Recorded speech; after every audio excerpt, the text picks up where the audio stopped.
This is the Audi RS3 with its legendary 5-cylinder from Audi. It produces 400 horsepower, which is 33 horsepower more than the predecessor, and also 500 Newton meters, which is also 20 more than its predecessor. The special thing about that engine is that you're going to be able to get the maximum Newton meters, so 500, at 2,250 RPMs up to 5,600 RPMs, which is very, very good compared to other cars in that segment. The maximum amount of horsepower you're going to be able to get from 5,600 up to 7,000. So basically, once that Newton meters starts to fade off, you're going to be able to get the full amount of horsepower. And all of that for a starting price of 63,500 euros. This one right here is going to cost you 79,000 euros because there are a lot of extras to it, just like this carbon spoiler, which is going to set you back 950 euros extra. However, you also have a black rear window with no windshield wiper, which makes the car look really smooth in my opinion. You also have the sedan version or the limousine version, which you only get in America. And it's also 15.3 centimeters longer than the Sportback version, which you can't obviously get in America. We also don't have the Sport exhaust system, which would set you back 1,000 euros extra in Germany. However, in America, it would come with the Black Optic Plus package, which is in total going to set you back 1,000 euros. I really like the design on the back. You also have some fake stuff right here, which might not look that nice, but I think it looks pretty decent. So let's look at the trunk, which you can also operate by just pressing twice on the key, and then it'll open automatically. It's not the biggest opening in here, which might be a little bit problematic, but you do have a pretty decent size for the size of the car. Actually more than the Sportback version as well. And you also have a pass-through, which we'll look at a little bit later once we're in the car. So that's basically it for the back. And it's also a little bit hard to close it. So if you could just go like that, it's not going to close. You actually have to push it down pretty far. And you might not want to touch the carbon spoiler too much. So the handle's also not the nicest. Let's look at this side, where we have a fuel tank of 55 liters. And with a WLTP of around 8.9 to 9.4. It gives a pretty decent range, but we'll see about that once we're actually driving, how far we've been able to get. You can also see that we have the Kia Lamy green color on here, which is one of the RS specific colors that comes with the RS3, which looks very nice in my opinion. Down here we have our 19-inch wheels with summer tires on there, and these are 5Y bespoke black design wheels. I don't know how to pronounce them correctly, but that's just how they look. With summer tires, you could also, first of all, get semi-slick tires, which are very nice. And we also have some insulation in there as well, which makes the noise in there a little bit less.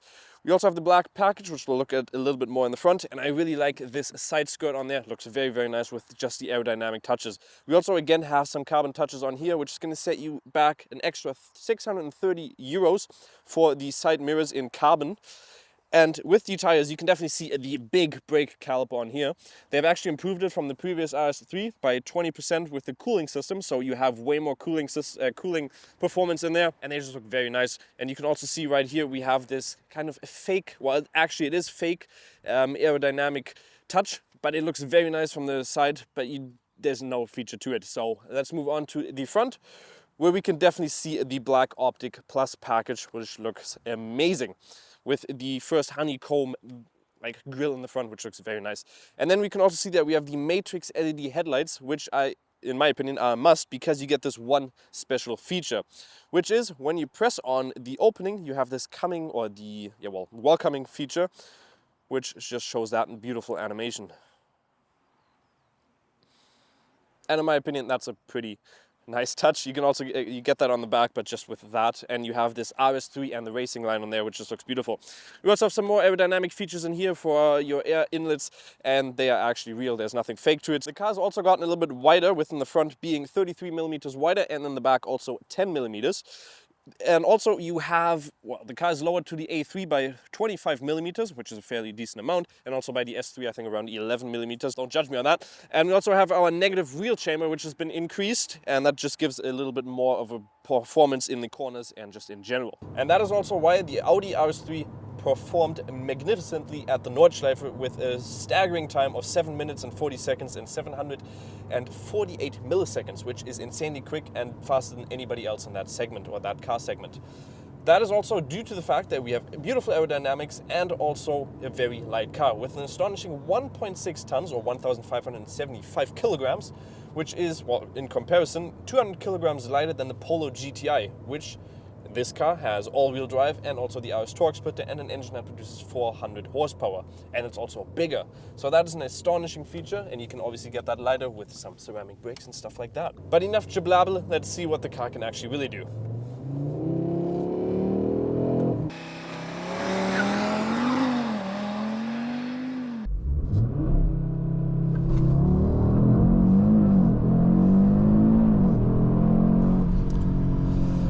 Okay, I forgot to do the Audi or the Audi test, but we got 3.77 seconds. We have been able to get 3.65 seconds. That's how fast we've been able to get. And Audi claims 3.8 seconds. So we're definitely within that range, but personally we've been able to get 3.65 seconds. Let's do it one more time to see actually what Audi claims.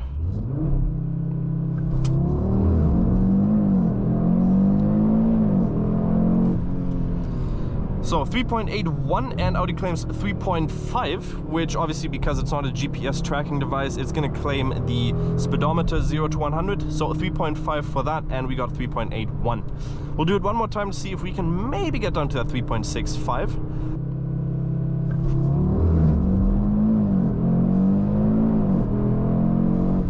There we go, 3.69, which is definitely a nice value. 6.9, always good. It is fairly loud in here. That's, well, we don't even have the Sport exhaust system, but we'll actually do a quick sound check just to see how it sounds. Obviously, OPF and stuff like that kind of ruined most cars, so we'll see how it sounds. And yeah, no, go.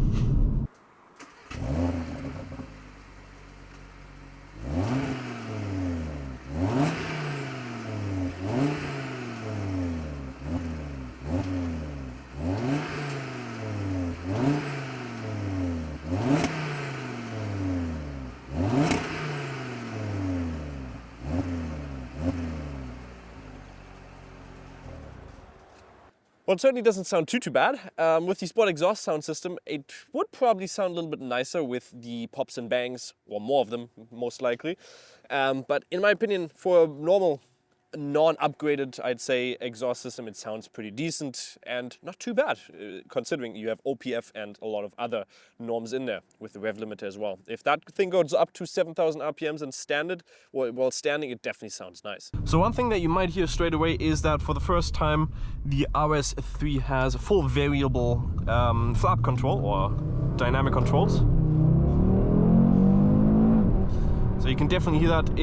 Well, we're in RS performance mode right now, so it shifts up very, very late, which is beautiful, and it also shifts down very early, which is nice, and you can just hear those pops and bangs, which sounds pretty cool. Obviously, we don't have the Sport exhaust system, so it doesn't sound as nice. But one thing that we definitely have is the RS performance. Just look at how well it performs in the corners. I don't know how well you're going to be able to hear me now because the car is fairly loud, but just the stability that you have in the corner is great. Obviously, we are 25 millimeters lower than the default or the normal A3 that you can purchase, which makes it for a very nice center of gravity, which is fairly low to the ground. We also have a negative wheel chamber of 1 degree, which makes the car just stick to the road very nice and have a very nice feeling in the corners, which is beautiful. So while we're driving in the city, let's quickly take a look at the different views they have in the RS Performance mode. You obviously have this, well, this is the specific one for the RS Performance, which I'm not a big fan of in my opinion, because the RPMs go from the top to the bottom, which is not the nicest. You can change it in the menu to RS Performance, which is just the normal one, which I really like because it looks, well, it's a little bit more normal going from bottom to top, and you can definitely see it changes at 5,000 RPMs, which is just insane. And then you also have just the other one, the RS Sport. One thing that you also only get in the RS Performance heads-up display, well, the RS Performance, is the heads-up display, which shows you, I don't know if you can see it right now, but it shows you when to shift up. You can see it, and it gives you that little rev limiter or rev meter, which is pretty cool. I really like that, and you can only see that in the RS Performance mode.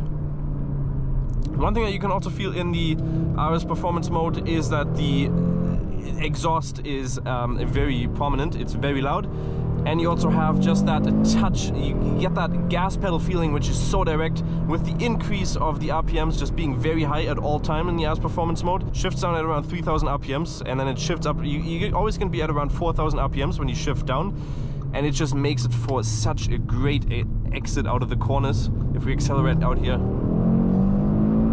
and just how quickly it gets up to that speed, it's just amazing with that 400 horsepower. One thing that we also have for very good cornering is the RS torque splitter, which enables the different amounts of torque going to the rear wheels. So you can have 50% of the total torque, you can put that into the rear, and then it's gonna change the corner most, or the most outer the wheel that's in the most outer position in the cornering. So if you're going into a left turn, it's gonna be the right wheel because it has the most distance that it has to travel. So it's gonna put all of that 50%, so 100% of that 50, all the way onto that right wheel, which makes it just for a great exiting, and you can put that power down very, very quickly. If we turn in here, we can you don't have any understeer, oversteer, which previous RS models had, which is just beautiful in this model. It's so perfect trying to go out of corners. You never feel like you're gonna lose grip here in a second. And obviously we do have, well, if you want to lose grip quickly, we have the RS drift mode, which I'm not going to put on because you can have it right down here, but it doesn't allow you, or you can put it on in normal roads, but you're not allowed to from, well, insurance reasons. But you can put that on. I heard it's supposed to be very tough controlling the drift mode in the RS torque rear mode, because it's a fake kind of drifting, because obviously of the torque rear splitter. It just feels a little bit, well, it feels very fake, and it doesn't feel that nice. So the top speed of the RS3 in normal configuration is going to be 250. We've been able to get 257 if you want to see a video on that top right corner of your screen right now. And you can also limit or get that up to 290 with the RS Dynamic Plus package, which is going to enable that top speed up to 290. If you want to go fast, definitely get that. I think it's also a thing that I would personally choose, because 254 in RS3 might seem a little bit low. WLTP claims around 8.9 to 9.4. You're probably going to be able to get 9.5. If you really try, you're going to be able to get 9. But with the efficiency mode, it really helps you with that, because you're limited to 80% of the power, so horsepower and also your Newton meter. If you do a kickdown, you're going to be able to get 100%. In efficiency mode, you're obviously going to have a more relaxed driving mode. You're not going to have your exhaust system open, so your valves are not going to be open. Your pedal feeling is very, very smooth, so it takes a long time before you actually get down on to power. And it's just way more relaxed. The suspension is also way smoother and stuff like that. It's an RS car, so the suspension is not going to be the greatest. It's going to be fairly stiff. Other modes, for instance, are the comfort mode. The comfort mode basically, well, it doesn't limit you to any power anymore. Your valves are still closed. The steering feels a little bit more direct, still fairly smooth, very comfortable. The gas pedal is also a little bit more direct. It feels more, you get more power, obviously, because you have 100% power. And there's no gliding function that you have in the comfort mode. One thing that might hinder you when you're driving in the city, for instance, is that the turning radius of the car is actually fairly big. You have 12 meters, which is fairly big for such a small car, or relatively small car. But you also have your rear view cameras and stuff like that, so you're going to be totally fine with all your sensors and stuff. It's not a big issue, but it does feel fairly big when you're trying to turn out somewhere. The room in the back of the RS3 is actually fairly decent. You do have a pretty good amount of legroom. Your feet can also tuck in under the seat below. Headroom is not the best if you're tall. For me, it's okay, but if you're like above a meter and 85, you're definitely gonna hit your head on the top. And if you're accelerating, you're gonna hit your head on the back of the roof. That might not be the case in the Sportback, but in the sedan version, it definitely is. We also have a nice little detail going through the back, like a big old lamp system which is in there. You don't have to point the camera up. The seats in the back, obviously just like in the front, they're out of leather. In the summer, leather, in my opinion, is just not the thing to go for. You definitely want to go on to some other fabric, because you're just going to sweat in them a lot. However, you do have, again, these green touches in here. You also have some LED in the side and also on the front. You can also optionally get that. Sound system, in my opinion, definitely upgrade that one. But in the window also, they go all the way down. I don't have the key, so I can't open that all the way. One thing I do like, you can flip this over as well. You do have two cup holders in here, but another thing that you can actually do is you can pull this lever and you can flip it through, just like, or unlike in the Genesis GV70 that we had, you can actually fit some stuff in here, so you can put your skis and whatever you want in here. So it's perfect for road trips.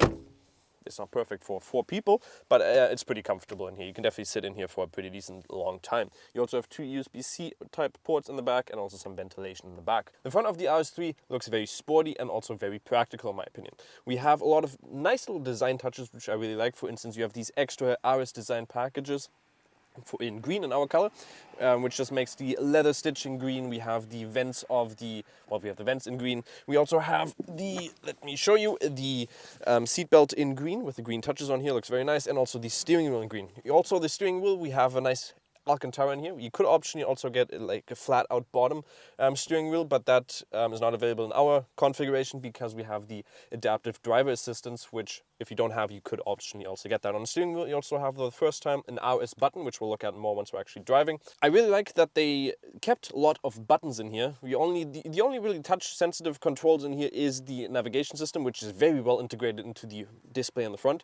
And we also have this kind of like Urus design, like Lamborghini Urus design with the vents in here, which looks very, very nice. I like that. One thing I'm not a big fan of, again, is the piano black, which I just hate in basically every single car. So my final verdict, I really enjoy this car and I think it's a very beastie car.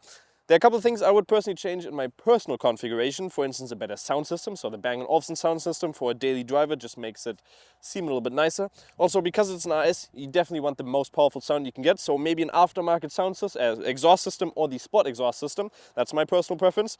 Also, a different color might be due after driving it for a long time because it just sticks out so much. So maybe a black or white, whatever you want. But I really like the color, so I might not even change it for my personal configuration. But in general, for 63,000 euros, you can't really go wrong with this car. It's just a small sport car with very lightweight, and it just sticks to the corner so well. It's just a joy to drive on your daily basis. So if you enjoyed, make sure to like and subscribe, and we'll see you next time. Bye-bye.